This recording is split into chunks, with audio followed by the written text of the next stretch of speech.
ke pen- pendidikan. Karena 20% ya.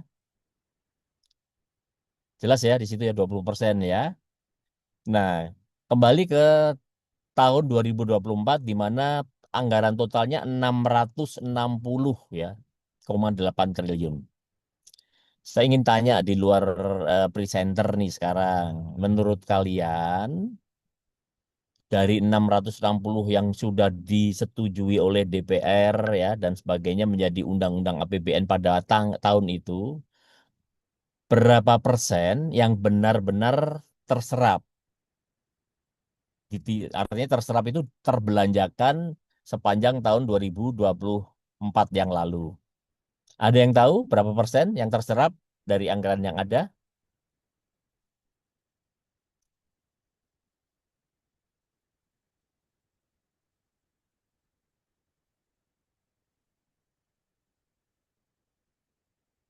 Ada yang tahu berapa yang terserap dari anggaran 2024 yang lalu?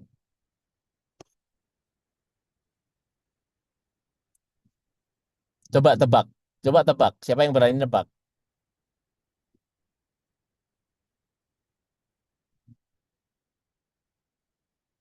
Frasa mana Frasa? Ayo tebak Frasa. Iya, Bapak. Berapa tebakanmu? Terserap berapa? Anggarannya kan sudah diplot 20%. Kemudian itu sama dengan 660,8 T pada tahun 2024. Berapa terserap selama 2024 yang lalu? Ada yang tahu? Gue Frasa coba berapa? Berapa persen? Tebak? Bapak, saya izin menjawab. Hmm, siapa tuh? Eh, Frasa ya? saya, saya ditanya, Nah, boleh siapa aja.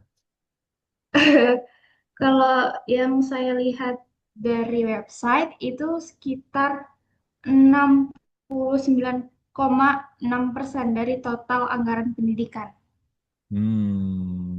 Kecil banget ya. 60 berapa tadi? 69,6%. Oke. Anggap aja itu benar ya. Jadi ternyata tidak 100% ya. Bener nggak? Tidak 100% kan yang terserap kan? Bener nggak? Halo? Iya Pak, benar. Bener. Saya butuh nih respon ini spontan dari teman-teman ya. Oke, ternyata tidak 100%. Kalau kita lihat dari data-data yang ada, 1 tahun sebelumnya, 2023, itu ternyata tidak 100% juga. Hanya 79,56%. Itu 2023. Tahun 2022 sebelumnya juga tidak 100%, 77,3%. Jadi kalau kita lihat dari data-data yang ada setelah kita kumpul-kumpul segala macam semuanya, dalam 5 tahun terakhir ini, realisasi anggaran pendidikan Indonesia ternyata ya teman-teman tidak pernah menyentuh 100%. Anda bisa bayangkan, sudah disediakan anggarannya, tapi tidak terserap 100%. Pasti akan menimbulkan pemikiran ini kenapa ya nggak terserap, padahal katanya kan kurang dananya segala macam di situ. Ya, bener ya, kira-kira gitu ya. Ada aneh ya. Oke. Kemudian kita lanjut ke pertanyaan berikutnya. Dan ini membuat makin kita menjadi resah ya. Pertanyaan berikutnya adalah apakah anggaran yang terserap tadi ya, katakanlah yang tahun yang nggak pernah sampai 100% tadi yang terserap kan ada 70 sekian, 70 sekian dan seterusnya tadi. Yang terserap tadi itu benar-benar menghasilkan mutu pendidikan yang lebih baik apa tidak.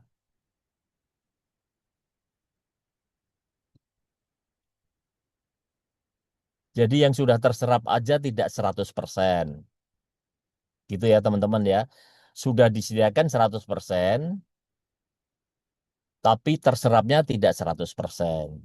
Anggap aja misalkan 79 tadi ya, 79% ya. Dari 79% tadi yang terserap, itu benar-benar nggak menghasilkan mutu pendidikan yang lebih baik. Itu pertanyaan lagi, itu makin sulit jawabannya kan. Banyak sekali istilahnya pendapat dalam konteks ini. Kalau kita melihat dari perspektif yang lain, kenal yang namanya World Bank atau Bank Dunia atau pernah dengar, teman-teman? Ada yang pernah dengar World Bank atau Bank Dunia? Pernah. Pernah ya? Oke. Bank Dunia itu kan selalu membuat laporan-laporan. Dalam laporan Bank Dunia yang berjudul Spending More or Spending Better. Jadi membelanjakan lebih atau membelanjakan dengan baik, lebih baik. Ini ada laporan yang judulnya seperti itu. Dan itu menyimpulkan bahwa Indonesia ini pengeluaran ya untuk biaya atau untuk anggaran pendidikan ini terus naik. Peningkatannya itu besar ya. Namun ironisnya adalah tidak disertai dengan peningkatan serupa pada hasil pemberdayaan siswa. Tuh, anggarannya naik terus besar sekali, tetapi ternyata tidak disertai dengan tadi mutu tadi peningkatan pada hasil pembelajaran. Oke. Nah, di sini ini menjadi satu topik yang akan kita bahas pada hari ini tentang bagaimana melakukan evaluasi kinerja. Kinerjanya itu seperti apa sih, performance-nya itu seperti apa tentang anggaran pendidikan ini. Jadi kinerjanya itu yang akan dievaluasi. Dan di dalam rujukan-rujukan laporan-laporan ilmiah, ya artikel-artikel ilmiah yang ada, ini tidak sekedar hanya urusan akuntansi saja, tetapi ini adalah menyiratkan dan juga menyuratkan tentang bahwa ini adalah urusan yang lebih strategis.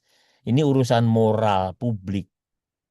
Ini adalah tanggung jawab kita semuanya ya di dalam rangka untuk bagaimana anggaran pendidikan tadi itu memiliki kinerja dan kinerja tadi juga harus selalu dan selalu dan selalu dievaluasi. Jadi ini merupakan esensi topik pada hari ini. Makanya judulnya adalah evaluasi kinerja anggaran pendidikan. Oke, sampai di situ jelas ya teman-teman ya. Jadi duit yang sudah digelontorkan itu kan harus diserap. Dan ternyata walaupun sudah kekurangan, walaupun sudah besar itu tetap saja masih kekurangan gitu. Itu pun juga daya serapnya juga nggak 100%. Aneh di situ. Boro-boro yang terserap tadi semua 100%, yang ternyata tidak pernah 100% terserap. Jadi masih ada aja kendala-kendala macam-macam di situ. Dan yang terserap tadi menghasilkan mutu apa tidak itu pertanyaan yang lebih rumit lagi untuk didiskusikan lebih lanjut. Jadi ini merupakan satu topik pada hari ini, itu satu. Dan kemudian nanti teman-teman akan mencoba mempresentasikan tentang evaluasinya seperti apa, ya. Ada indikator-indikatornya dan seterusnya dan sebagainya di situ. Mungkin ada istilahnya apa outputnya itu bagaimana, outcome-nya itu bagaimana, ya prosesnya seperti apa dan seterusnya ya. Kemudian ada juga istilahnya nanti akan dikenal juga dengan yang namanya value for money ya. Di situ ada beberapa sub esensi dari value for money tadi yang perlu teman-teman kenal ya. Tadi ada yang namanya apakah itu efisien. Namanya kalau bicara tentang anggaran kan efisien Kak.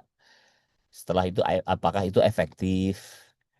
Kemudian apakah ini ekonomis dan seterusnya. Jadi ini ada tiga hal yang menjadi katakanlah patokan-patokan yang namanya value for money ya. Kemudian ada juga nanti mungkin juga sudah pernah dibahas sebelumnya anggaran yang berbasis kinerja.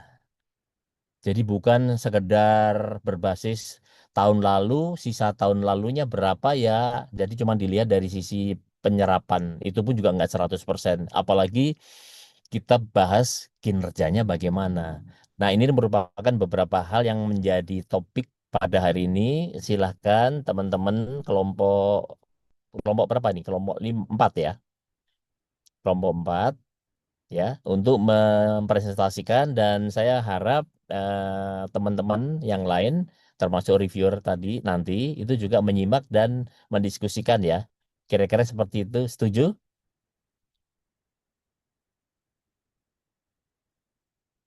Nggak ada yang setuju atau setuju nih?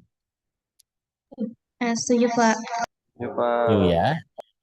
Oke, tanpa berpanjang kata, silakan kelompok ini mempresentasikan dan teman-teman yang lain berikan empati, semangat ya kepada teman-teman yang akan melakukan presentasi.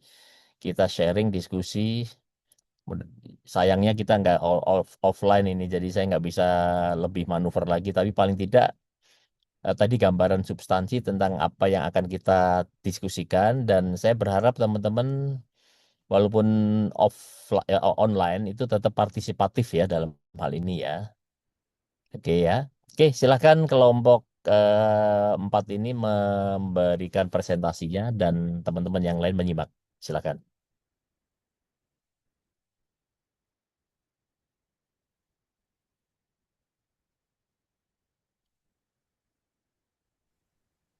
Gua kan ya, Cak. Oke, Assalamualaikum warahmatullahi wabarakatuh. Selamat siang, Pak Teguh dan Pak Nudia, selaku dosen pengampu mata kuliah penganggaran dan studi kelayakan, serta teman-teman semuanya. Perkenalkan, saya Fida Nazifa selaku moderator yang akan membantu jalannya presentasi pada hari ini. Pada kesempatan kali ini, kita akan membahas materi terkait evaluasi kinerja anggaran pendidikan yang akan dipresentasikan oleh kelompok 4. Saya harap teman-teman bisa menyimak dengan baik dan aktif dalam sesi diskusi nanti. Baik, tanpa berlama-lama, saya persilakan kepada kelompok 4 untuk memulai presentasinya. Waktu dan tempat saya persilakan. Baik, terima kasih moderator. Sebelumnya saya buka kembali. Assalamualaikum warahmatullahi wabarakatuh. Selamat siang Pak Teguh, juga Pak Nudia, serta teman-teman sekalian. Pada kesempatan kali ini, kami kelompok 4 akan membahas terkait evaluasi kinerja anggaran pendidikan. Kelompok 4 beranggotakan Anissa Putri Alamsyah, Hadana Putri Fadila, Muhammad Ihsan Kamil, saya sendiri Nabila Fahira, Randityo Purnomo, dan Revalia Zahira. Adapun materi yang akan kelompok 4 bawa, yang pertama itu terkait konsep anggaran pendidikan. Kedua, evaluasi kinerja anggaran. Yang ketiga, indikator kinerja anggaran pendidikan.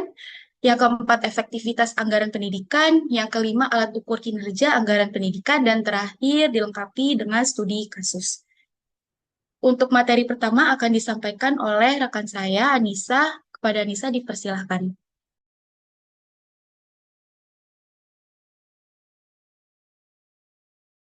Baik, sebelum masuk ke pembahasan evaluasi kinerja anggaran pendidikan, maka perlu memahami terlebih dahulu konsep dasar dari anggaran pendidikan itu sendiri. Nah, anggaran pendidikan ini merupakan rencana keuangan yang disusun secara sistematis dalam jangka waktu tertentu untuk menunjang seluruh kegiatan pendidikan. Anggaran itu tidak hanya berisi angka, tetapi juga menggambarkan program yang akan dilaksanakan. Nah, selanjutnya, anggaran itu juga memiliki beberapa karakteristik utama.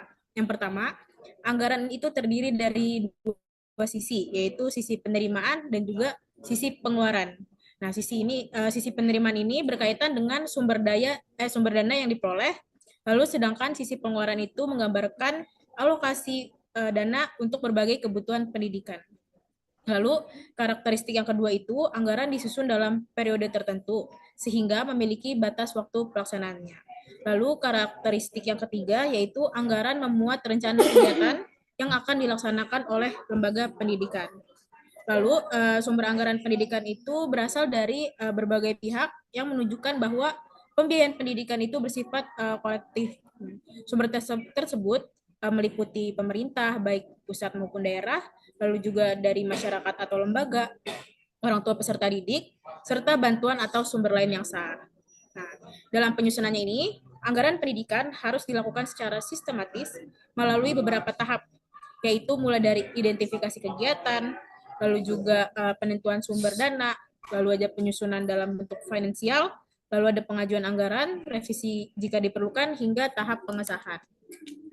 Lalu proses ini penting agar anggaran yang disusun sesuai dengan kebutuhan dan juga digunakan secara optimal, sebagaimana yang dikemukakan oleh Wakita pada tahun 2020. Boleh di next? Baik, selanjutnya ini ada bentuk-bentuk anggaran pendidikan. Yang pertama adalah line item budget. Nah, yaitu adalah anggaran butir per butir, yaitu anggaran yang disusun berdasarkan jenis pengeluaran seperti gaji, honor, dan perlengkapan, sehingga lebih mudah dikontrol. Contohnya itu seperti gaji guru dan juga alat tulis yang dipisahkan. Lalu selanjutnya itu ada anggaran program atau program budget. Nah, program budget ini adalah anggaran yang disusun berdasarkan program sehingga semua biaya dalam satu kegiatan itu dihitung bersama. Contohnya itu ada program IPA mencakup gaji, alat, dan juga bahan praktikum. Lalu bentuk yang ketiga itu ada performance budget. Nah, performance budget ini yaitu anggaran yang berdasarkan hasil atau yang berfokus pada pencapaian output sehingga anggaran yang disesuaikan dengan target yang ingin dicapai. Contohnya itu berdasarkan jumlah siswa yang ingin lulus. Lalu yang terakhir itu ada bentuk PPBS atau Planning Programming Budgeting System.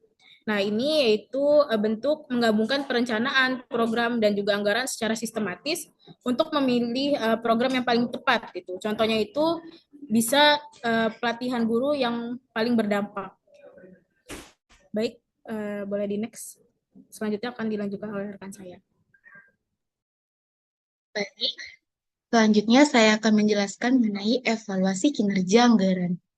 Evaluasi kinerja anggaran ini merupakan bagian penting dalam pengelolaan keuangan pendidikan yang tidak hanya melihat seberapa besar anggaran yang telah digunakan, tetapi lebih menekankan pada hasil yang dihasilkan dari penggunaan anggaran tersebut. Artinya, keberhasilan anggaran itu tidak diukur dari tingkat penyerapannya dana saja, melainkan dari sejauh mana anggaran itu mampu mendukung pencapaian tujuan program pendidikan dan peningkatan mutu layanan pembelajaran.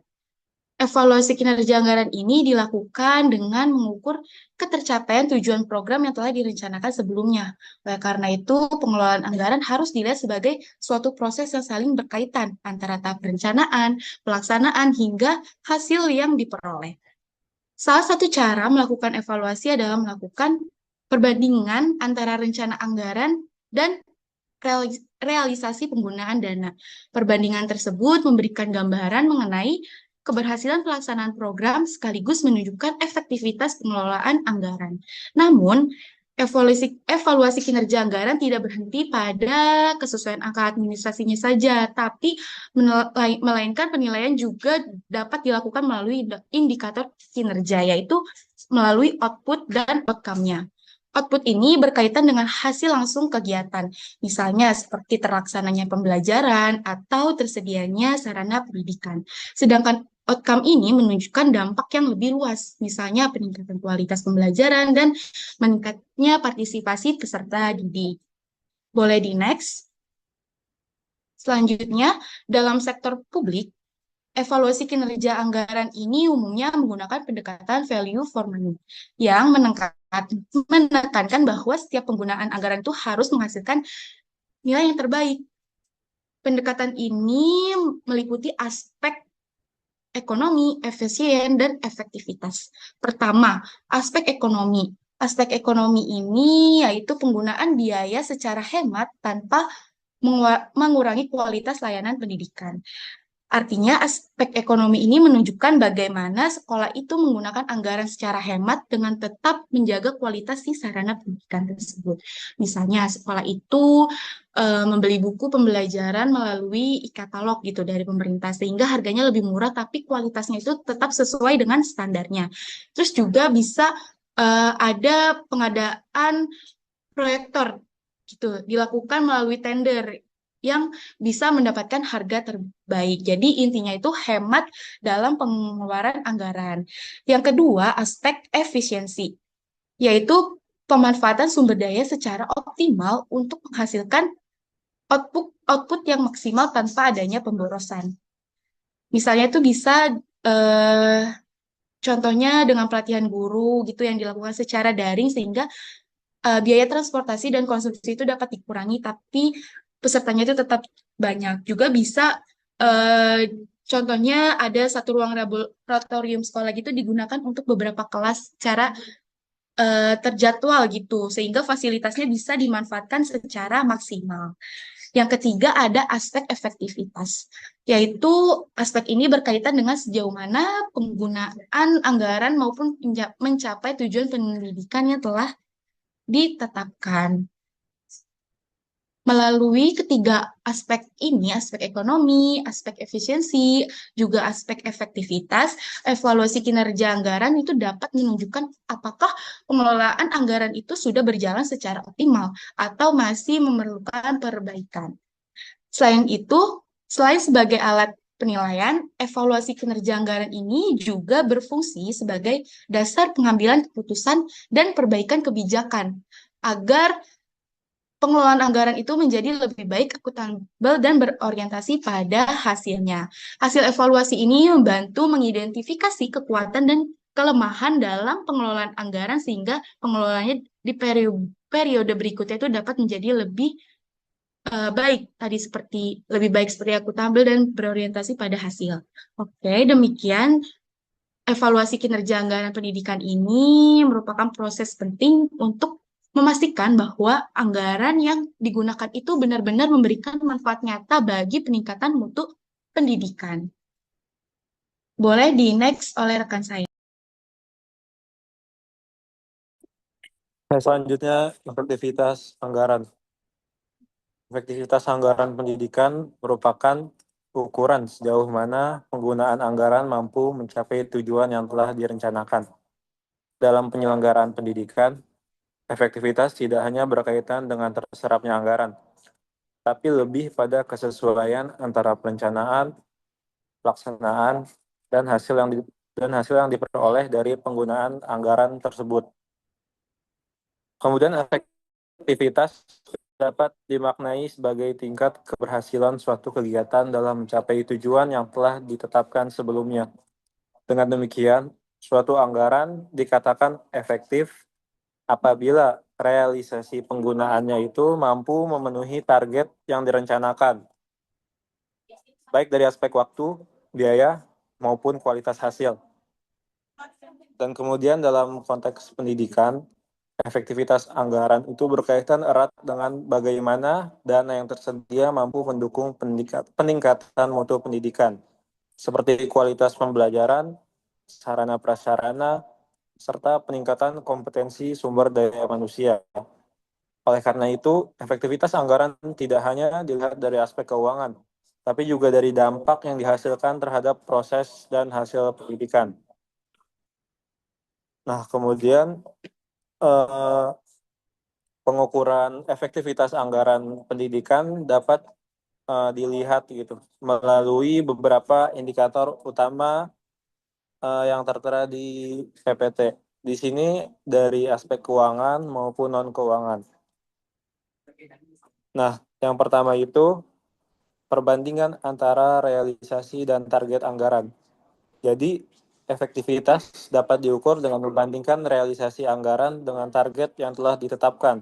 Semakin mendekati atau sesuai dengan target, maka anggaran tersebut semakin efektif. Yang kedua, pencapaian tujuan program pendidikan. Anggaran dikatakan efektif apabila mampu mendukung tercapainya tujuan program pendidikan, seperti peningkatan hasil belajar siswa atau kualitas layanan pendidikan. 3. Kinerja keuangan dan non-keuangan. Penilaian efektivitas tidak hanya dilihat dari laporan keuangan, tetapi juga dari dampak nyata seperti kepuasan peserta didik, kualitas pembelajaran, dan ketersediaan fasilitas pendidikan. Yang keempat, efisiensi penggunaan anggaran. Efektivitas juga berkaitan dengan efisiensi, yaitu bagaimana anggaran digunakan secara optimal tanpa pemborosan. Nah, kemudian selanjutnya dalam konteks pendidikan, penerapan prinsip ini juga menuntut agar setiap penggunaan anggaran memberikan manfaat maksimal terhadap peningkatan mutu pendidikan. Bukan sekedar terserap secara administratif, efektivitas anggaran pendidikan dipengaruhi oleh beberapa faktor yang saling berkaitan. Nah, ini berikut faktor-faktor yang mengaruhi efektivitas anggaran pendidikan. Yang pertama itu faktor perencanaan anggaran. Perencanaan yang baik menjadi dasar utama efektivitas anggaran. Anggaran harus disusun secara sistematis dan sesuai dengan kebutuhan nyata lembaga pendidikan. Yang kedua, pengendalian anggaran. Pengendalian anggaran merupakan proses untuk memastikan bahwa penggunaan anggaran berjalan sesuai rencana. Pengendalian yang baik dapat meningkatkan efisiensi dan mencegah penyimpangan. Pengendalian internal berfungsi sebagai upaya pencegahan, pemeriksaan, dan koreksi terhadap penggunaan anggaran agar tetap sesuai dengan kebijakan yang telah ditetapkan. 3. Pengawasan anggaran. Pengawasan dilakukan oleh pihak internal maupun eksternal, seperti kepala sekolah dan komite sekolah. Pengawasan yang efektif terbukti memiliki pengaruh signifikan terhadap efisiensi biaya pendidikan. Yang keempat, kapasitas manajemen keuangan. Kualitas pengelolaan keuangan sangat menentukan efektivitas anggaran. Lemahnya manajemen pembiayaan pendidikan dapat menyebabkan anggaran tidak digunakan secara optimal. Yang terakhir, integritas dan transparansi. Tingginya kasus korupsi di sektor pendidikan menunjukkan bahwa integritas menjadi faktor penting dalam efektivitas anggaran. Tanpa transparansi, anggaran rentan disalahgunakan. Oke, boleh. Next slide.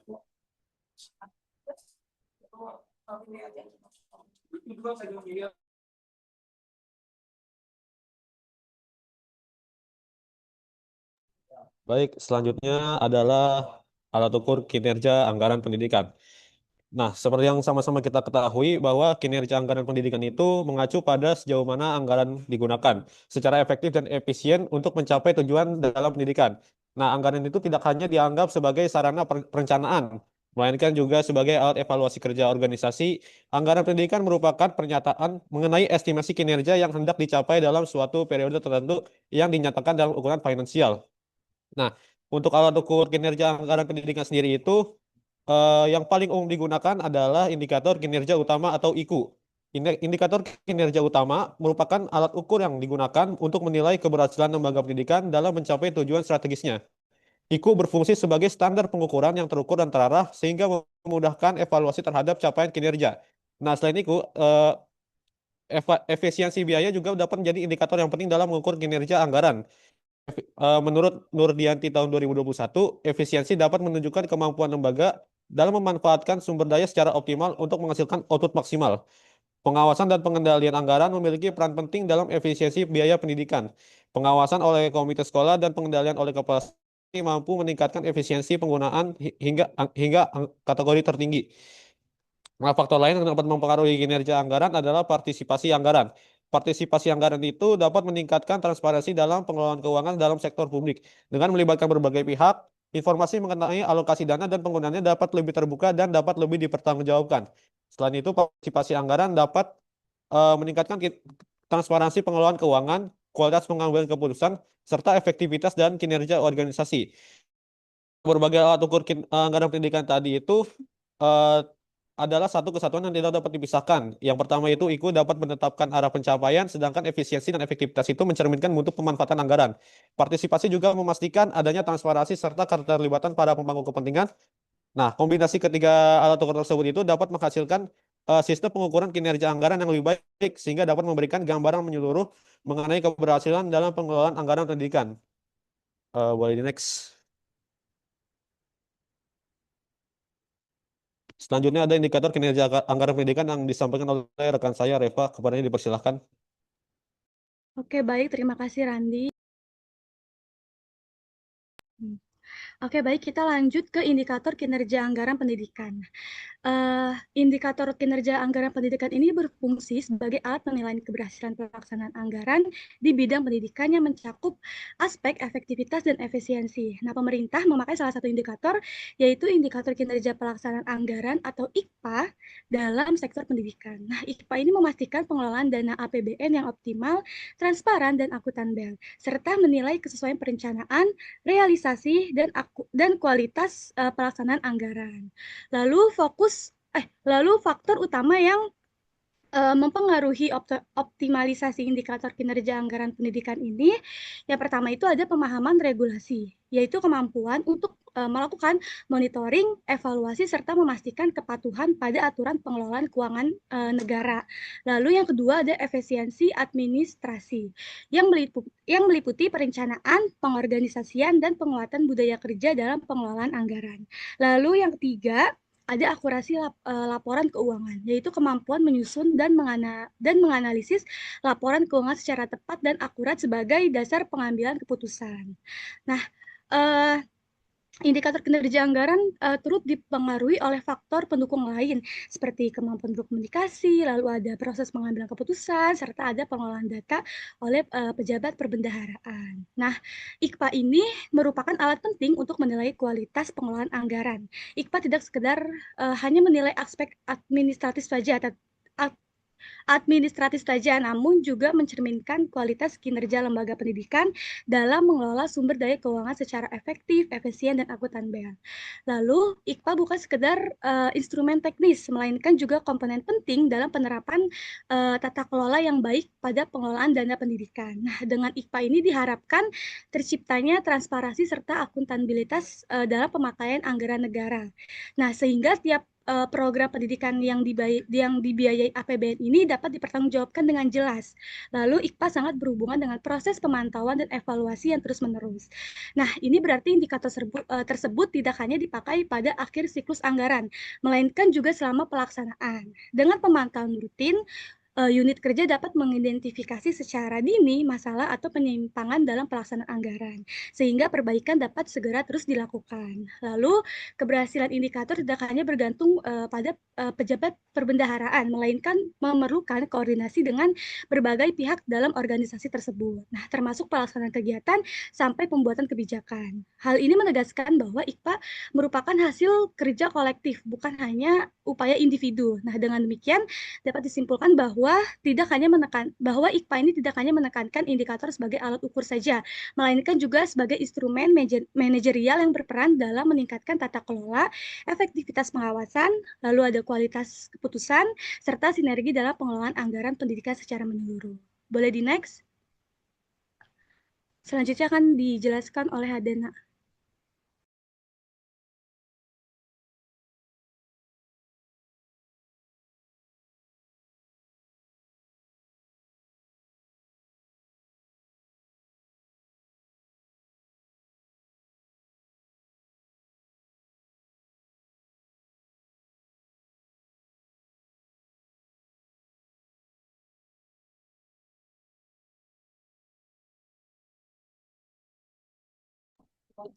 Oke, selanjutnya ada studi kasus di sini. Jadi kita ambil pada UPT Kemendikbudristek di Provinsi Kalimantan Tengah. Jadi pada sektor publik ini pengelolaan anggaran pendidikan tidak hanya sebagai alat pembiayaan, tapi juga sebagai instrumen untuk mencapai kinerja pendidikan yang optimal. Dan contohnya yang sudah saya sampaikan dapat dilihat pada Kemendikbudristek di Provinsi Kalimantan Tengah, seperti BPMP, BGP, dan Balai Bahasa yang mengelola anggaran APBN untuk program peningkatan mutu pendidikan. Jadi secara hasil penelitian menunjukkan tingkat serapan anggaran yang sangat tinggi, yaitu 99,6%. Namun belum sepenuhnya mencerminkan keberhasilan program karena capaian kinerja masih belum optimal. Hal ini menunjukkan adanya kesenjangan antara realisasi anggaran dan hasil yang dicapai. Dan dalam praktiknya, pengelolaan anggaran masih berorientasi pada penyerapan dana, bukan hasil program. Perencanaan juga belum sepenuhnya berbasis kebutuhan lapangan, sehingga program tidak selalu relevan. Pelaksanaan kegiatan umumnya sesuai prosedur, tetapi lebih menekankan aspek administratif dibandingkan kualitas hasil. Sementara pengendalian anggaran masih lemah dalam koordinasi dan pemantauan. Dan dengan demikian, pengelolaan anggaran belum sepenuhnya terintegrasi antara perencanaan, pelaksanaan, dan pengendalian. Tingginya serapan anggaran tidak dapat dijadikan indikator utama keberhasilan tanpa diikuti peningkatan kualitas hasil pendidikan. Boleh next slide.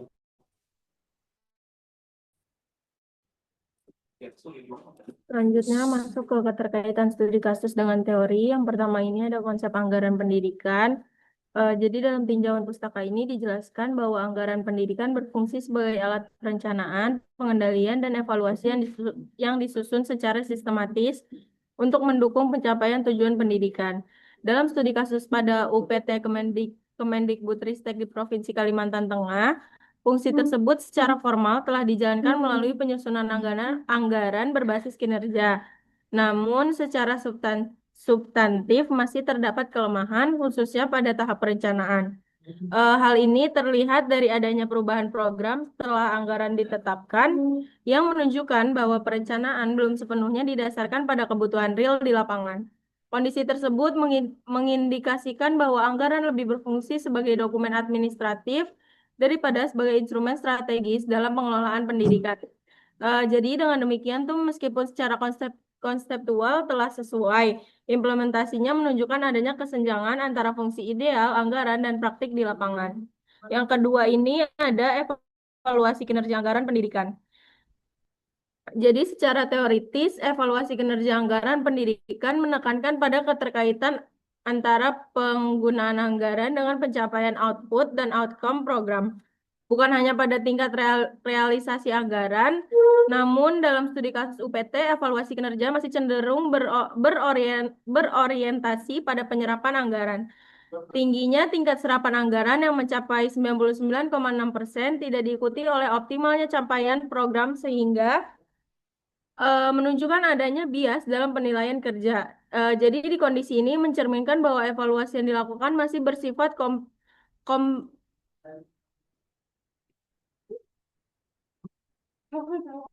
yaitu berfokus pada kepatuhan terhadap realisasi anggaran bukan result orient yang menekankan hasil program. Selanjutnya yang ketiga ini ada indikator kinerja anggaran pendidikan. Dalam tinjauan pustaka dijelaskan bahwa indikator kinerja pelaksanaan anggaran atau IKPA tidak hanya mengukur tingkat penyerapan anggaran, tetapi juga menilai kualitas perencanaan, pelaksanaan, serta konsistensi antara rencana dan realisasi.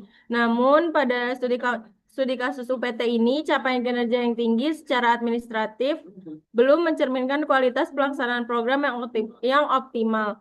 Hal ini menunjukkan bahwa indikator kinerja belum dimanfaatkan secara komprehensif sebagai alat evaluasi manajerial. Penilaian kinerja masih didominasi oleh aspek kuantitatif sehingga belum mampu menggambarkan kualitas program secara menyeluruh. Boleh selanjutnya? Oke, yang keempat ini ada efektivitas anggaran pendidikan. Efektivitas anggaran pendidikan dalam teori ini diartikan sebagai kemampuan anggaran dalam mencapai tujuan program yang telah direncanakan, baik dari aspek output maupun outcome. Dalam studi kasus UPT ini, meskipun anggaran terserap hampir seluruhnya, hasil program belum menunjukkan dampak yang optimal terhadap peningkatan mutu pendidikan. Hal ini menunjukkan adanya kesenjangan antara penggunaan anggaran dan pencapaian tujuan program. Jadi kondisi tersebut menegaskan bahwa efektivitas anggaran belum tercapai secara maksimal. Dengan kata lain tuh keberhasilan administratif dalam penyerapan anggaran tuh tidak secara otomatis mencerminkan keberhasilan substantif dalam peningkatan kualitas pendidikan. Yang kelima ini ada prinsip value for money. Jadi konsep ini tuh dalam pengelolaan anggaran sektor publik menekankan 3 aspek utama, yaitu ekonomi, efisiensi, dan efektivitas. Dalam studi kasus ini, aspek ekonomi relatif telah terpenuhi karena anggaran digunakan sesuai alokasi yang ditetapkan. Namun dari sisi efisiensi, penggunaan sumber daya belum menghasilkan output yang optimal. Sementara itu, dari aspek efektivitas, capaian program yang belum maksimal menunjukkan bahwa tujuan yang direncanakan belum sepenuhnya tercapai. Yang terakhir ini ada faktor-faktor yang mempengaruhi kinerja anggaran pendidikan. Dalam tinjauan pustaka dijelaskan bahwa kinerja anggaran dipengaruhi oleh beberapa faktor seperti perencanaan, pengendalian, pengawasan, serta kapasitas sumber daya manusia.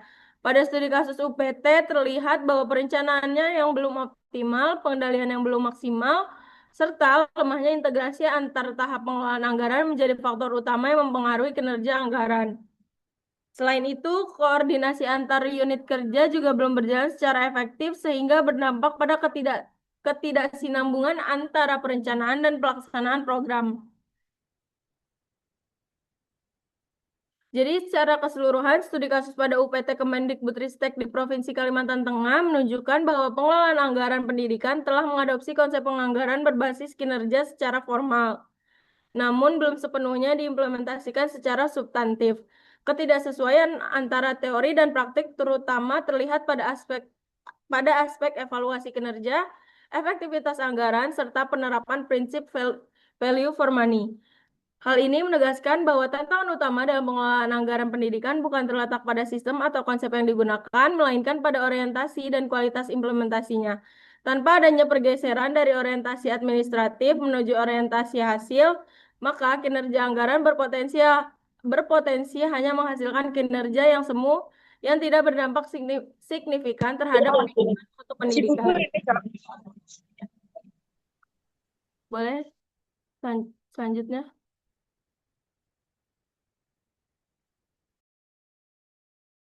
Baik, selanjutnya yaitu kesimpulan. Yang pertama, anggaran pendidikan berperan strategis dalam peningkatan mutu pendidikan, namun efektivitasnya masih terkendala kesenjangan antara perencanaan dan juga pelaksanaannya. Lalu, kesimpulan selanjutnya, evaluasi kinerja anggaran perlu menekankan pencapaian output dan outcome melalui indikator seperti efisiensi, efektivitas, value for money, and penggunaan IKPA dan juga IKU. Lalu, studi kasus tadi menunjukkan bahwa tingginya penyerapan anggaran belum menjamin keberhasilan program, sehingga diperlukan keterpaduan perencanaan, pelaksanaan, dan evaluasi agar anggaran berdampak nyata. Baik, itu saja dari kelompok 4. Dikembalikan kepada moderator. Oke, baik. Terima kasih atas pemaparan materi dari kelompok 4. Selanjutnya, sebelum memasuki sesi tanya-jawab, mungkin dari teman-teman atau tim reviewer, apakah ada yang ingin memberikan kritik dan saran kepada kelompok 4?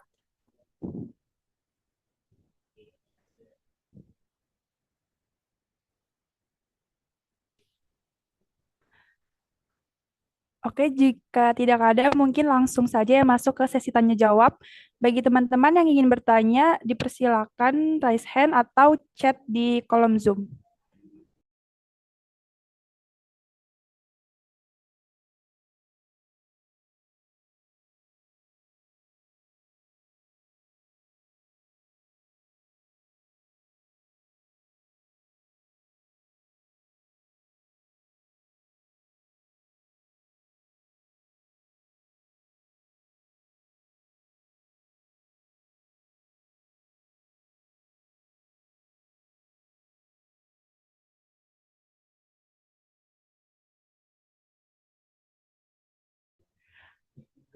Oke, untuk Andika Maulidi dipersilakan.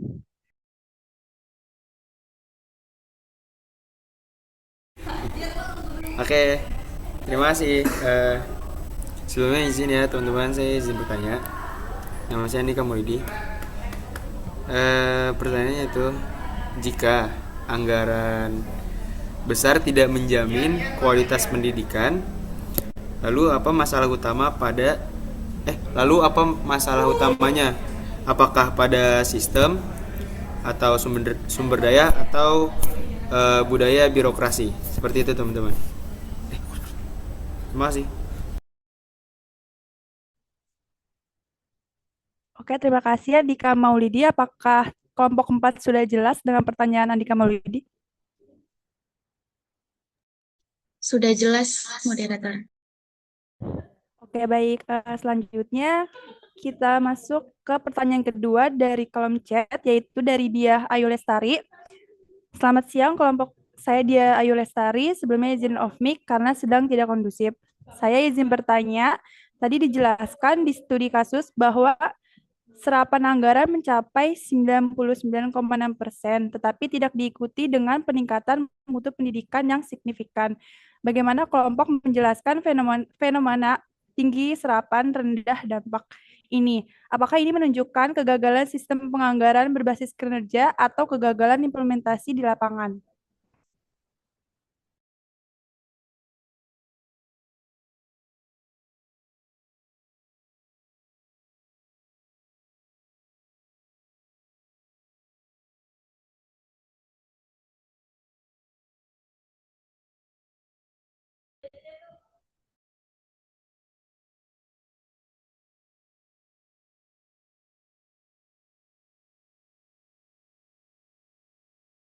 Oke, baik. Untuk teman-teman, apakah ada yang ingin bertanya lagi?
Oke, mungkin untuk saat ini cukup saja untuk dua orang ini pertanyaannya. Mungkin dari kelompok, apakah langsung dijawab atau ingin ditampung terlebih dahulu?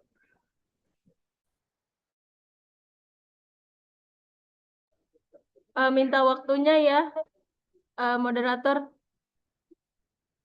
Oke, baik. Kita 3 kasih menit. waktu. Oke. Kita kasih 3 menit.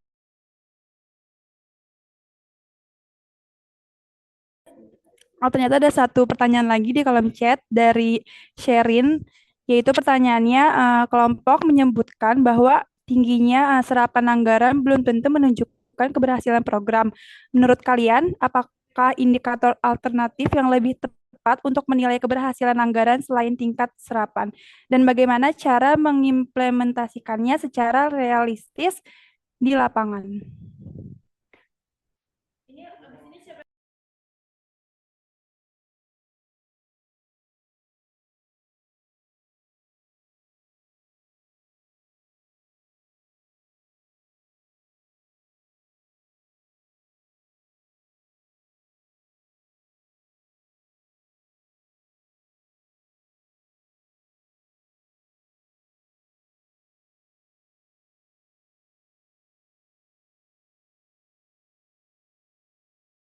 Oke, mungkin untuk kelompok sudah bisa dijawab langsung ya.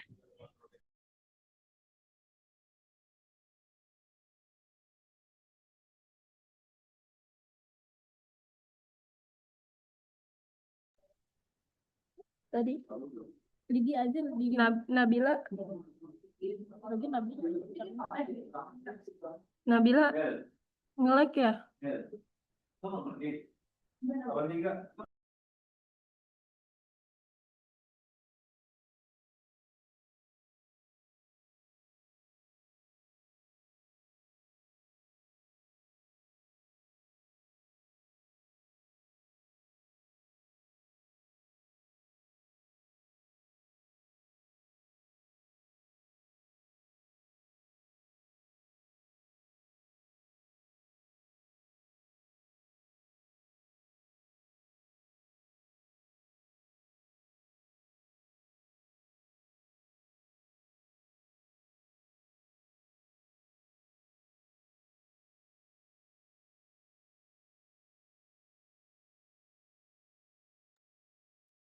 Baik, saya izin jawab pertanyaan dari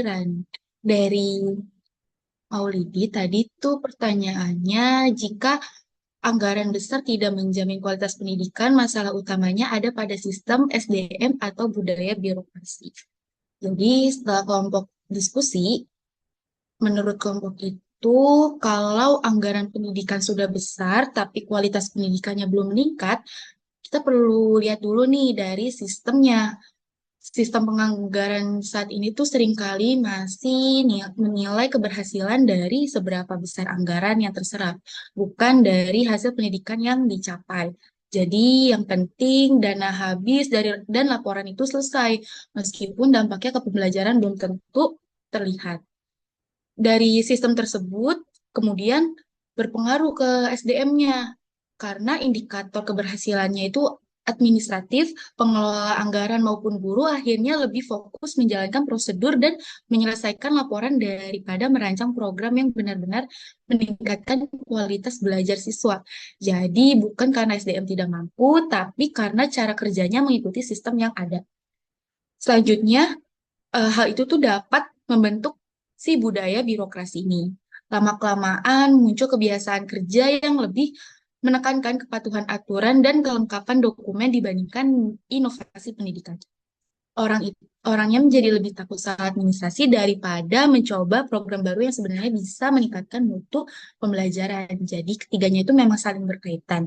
Tapi masalah utamanya itu berawal dari sistem. Jika sistem penganggaran sudah berorientasi pada hasil atau outcome pendidikan, maka SDM-nya itu akan bisa terdorong bekerja lebih strategis juga, dan budaya birokrasi juga akan berubah menjadi lebih fokus pada kualitas pendidikan. Selanjutnya akan ditambahkan rekan saya, Randi, dipersilahkan. Ya, baik, izin menambahkan jawaban dari Nabila. Ya, benar ya, seperti yang tadi sudah dijelaskan oleh Nabila, bahwa eh, semuanya itu kan berawal dari sistem ya. Karena kan kalau misalkan sistemnya jelek, nanti SDM dan birokrasinya juga akan ikut jelek. Nah, kalau di sistem kita itu lebih sering lebih sering bertanya apakah dana itu sudah cair, daripada kita itu bertanya apakah dana ini sudah teralokasi atau terserap dengan baik. Nah, jadi masalahnya itu yang pertama itu jelas di sistemnya. Terus yang kemudian itu banyak sekali ketimpangan distribusi anggaran gitu. Jadi bukan cuma masalahnya di jumlah total anggaran, tapi di distribusinya. Sebagaimana kita tahu, kota-kota besar itu cenderung mendapatkan anggaran yang lebih tinggi dibandingkan dengan daerah terpencil. Selain itu, kecenderungan beban administrasi yang terlampau terlampau berat daripada memfokuskan untuk gimana cara kita untuk mengelola anggaran secara maksimal. Jadi kalau misalkan dibilang kesimpulannya itu adalah sistem di kita itu terlalu berfokus kepada administrasi daripada berfokus ke impact daripada anggaran itu sendiri. Bagaimana Dika, apakah sudah menjawab?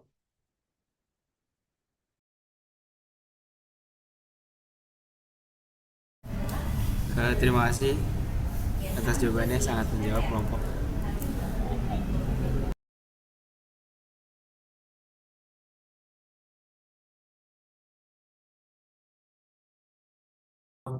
Baik, selanjutnya saya akan menjawab pertanyaan dari Cerin, yaitu kelompok menyebutkan bahwa tingginya serapan anggaran belum tentu menunjukkan keberhasilan program. Menurut kalian, apakah indikator alternatif yang lebih tepat untuk menghasilkan keberhasilan anggaran selain tingkat serapan, dan bagaimana cara mengimplementasikannya secara realistis di lapangan? Nah, menurut kelompok, tingkat serapan anggaran itu tidak dapat dijadikan satu-satunya indikator keberhasilan program.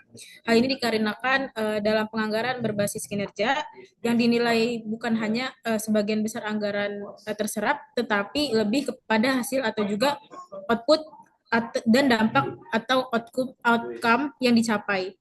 Hal ini itu juga terlihat pada studi kasus tadi, di mana meskipun tingkat serapan anggarannya mencapai 99,6%, kinerja program belum optimal, sehingga menunjukkan bahwa serapan tinggi tidak selalu mencerminkan keberhasilan program. Lalu untuk secara regulasi, hal ini sejalan dengan Undang-Undang Nomor 17 Tahun 2003 tentang Keuangan Negara yang menegaskan bahwa penganggaran harus berbasis kinerja, dan Peraturan Menteri Keuangan Nomor 56 Tahun 2025 yang menekankan efisiensi serta orientasi penggunaan anggaran pada hasil. Lalu juga tadi ditanyakan indikator alternatif apa yang lebih tepat untuk menilai keberhasilan anggaran selain tingkat serapan. Nah, yang itu pertama ada output, yaitu hasil langsung dari program seperti jumlah kegiatan atau peserta yang terlayani. Lalu yang kedua itu ada outcome, yaitu dampak atau manfaat program, seperti peningkatan mutu pendidikan. Lalu yang ketiga itu ada efektivitas dan juga efisiensi anggaran, yaitu apakah anggaran digunakan secara tepat dan memberikan manfaat optimal. Lalu yang keempat itu kesesuaian antara perencanaan dan realisasi, yaitu apakah pelaksanaan sesuai dengan rencana atau tidak. Lalu yang kelima itu kualitas pengendalian anggaran, yaitu bagaimana pengawasan dilakukan agar tetap sesuai tujuan. Jadi hasil itu tidak hanya berorientasi pada input, tetapi juga pada hasil dan juga dampak. Lalu selanjutnya itu tadi juga ditanyakan deh terkait implementasi realnya di lapangan. Boleh rekan saya untuk menambahkan?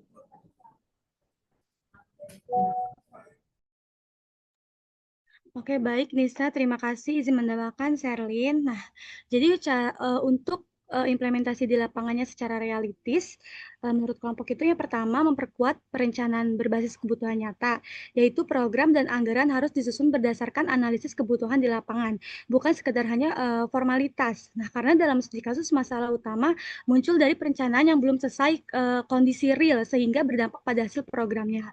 Lalu yang kedua itu mengaitkan anggaran dengan indikator output dan outcome sejak awal. Nah, artinya setiap kegiatan harus sudah jelas target hasil dan dampaknya. Jadi bukan hanya uang habis, tapi apa hasilnya dan apa manfaatnya. Lalu yang ketiga, memperkuat monitoring dan evaluasi secara berkala, tidak hanya di akhir saja. Nah, pengawasan harus dilakukan selama proses berjalan, supaya jika ada penyimpangan atau program tidak efektif, bisa langsung diperbaiki. Lalu yang keempat, meningkatkan kualitas SDM pengelolaan anggaran. Uh, karena tadi kita sudah menjelaskan bahwa kompetensi sangat berpengaruh terhadap kinerja anggaran. Nah, SDM yang paham akan membuat pengelola lebih efektif dan tepat sasaran. Lalu yang kelima, menerapkan prinsip value for money secara konsisten, yaitu memastikan anggaran memenuhi aspek ekonomis, yaitu hemat, lalu ada efisien, yaitu tidak boros, dan target itu efektif, tujuannya tercapai. Nah, jadi implementasi di lapangan tidak hanya fokus pada penyerapan anggaran, tetapi perlu didukung oleh perencanaan yang tepat, pengawasan yang berkelanjutan, serta orientasi pada hasil dan dampak. Nah, agar anggaran benar-benar memberikan manfaat nyata bagi peningkatan mutu pendidikan. Seperti itu jawabannya, Sherlyn. Apakah sudah terjawab? Sudah terjawab kelompok, terima kasih.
Oke, selanjutnya saya akan menjawab pertanyaan dari dia. Jadi pertanyaannya itu dijelaskan di studi kasus bahwa serapan anggaran mencapai 99,6%, tetapi tidak diikuti dengan peningkatan mutu pendidikan yang signifikan.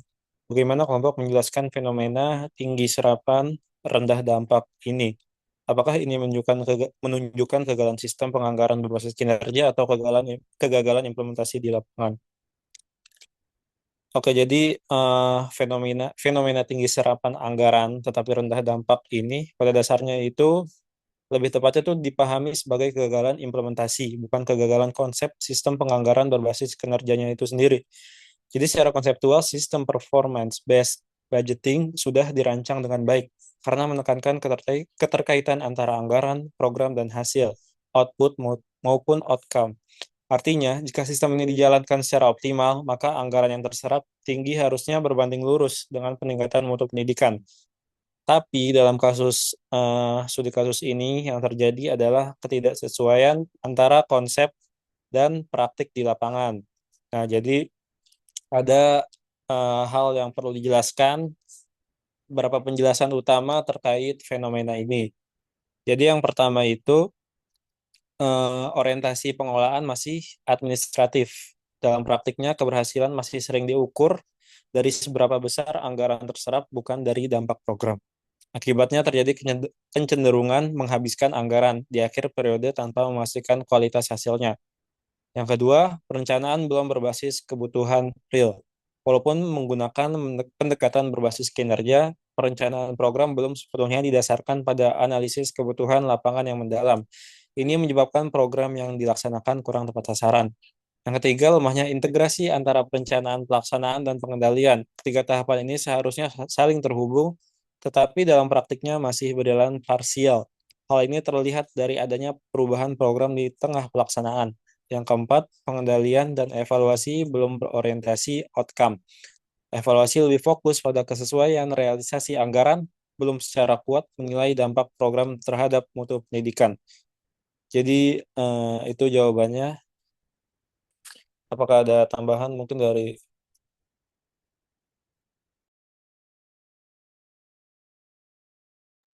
atau ada tambahan dari rekan yang lain?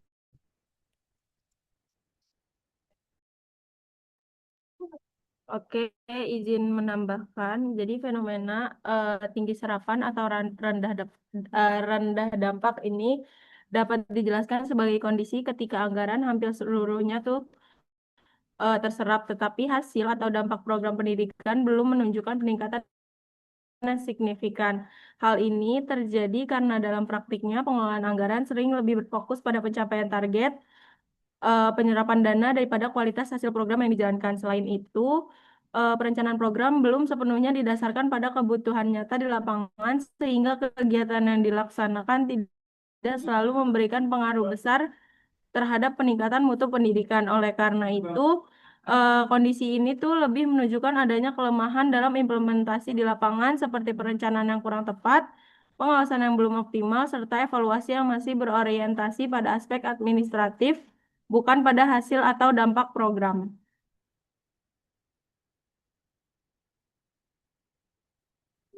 Apakah sudah cukup dia?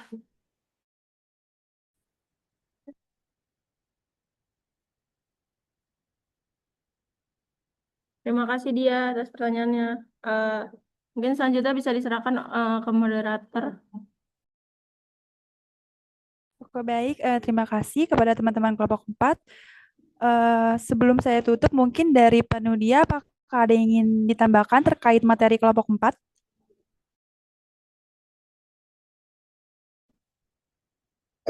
Cukup, Mbak ya. Ya, silakan ditutup aja. Oke, baik, Pak.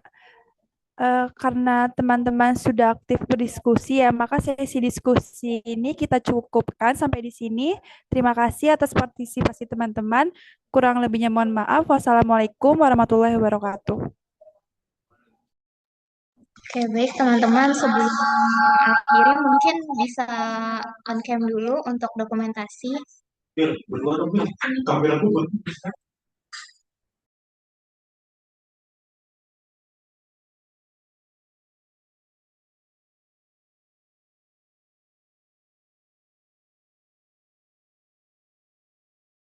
Oke, untuk slide pertama, 1, 2, 3.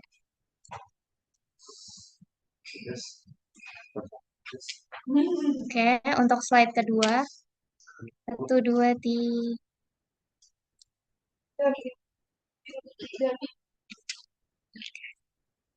Sudah.